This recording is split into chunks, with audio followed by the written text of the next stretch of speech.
My immediate thoughts were with his family, his wife, Caroline, who was also a great mentor for me, his daughters, Peggy and Patty, but thankful for everything, like, up until 2 weeks prior, having phone conversations with him. I told you 2 weeks before he passed away, I was talking to him and I heard beeping in the background. It was clear to me that he was in a hospital, and he was like, "No, I'm out running errands," like, just so darn stubborn, like, you can't admit that you're feeling under the weather, but that was him, and I just feel like how he even entered the sport is so quintessential to who he is as a person, who he was as a person, that gonna be hard to start talking about him in the past tense, but he found running because the cross country team didn't have a coach and they wanted to go to the state meet, so he raised money. He was a football coach at the time and he was like, "These poor kids, like, we gotta give them a chance." And so he signed up to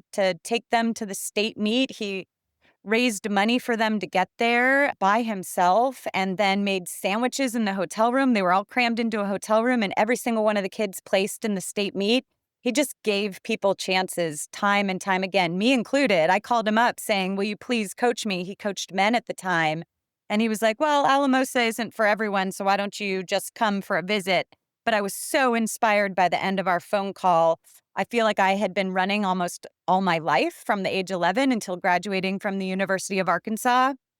And everything he talked about, from methodology and the athlete's lifestyle and oxygen transportation and the importance of living at altitude for the natural EPO effect, I was like, what the heck is this guy talking about? So I knew that I needed to be with him if I wanted to get the best out of myself. And I just feel so fortunate that at the most impressionable time of my life, that I had good mentorship, that he just taught me not just to be physically tough and gritty, but that it all came from the 6 inches above your shoulders, and that in order to get the best out of yourself physically, you had to be 100% on your game mentally. And that started such a great journey for me, and really, really getting figuring out how to get the best out of my physical and my mental fitness. And what a great gift to give me, because he really showed, even though he was a had a PhD in physiology,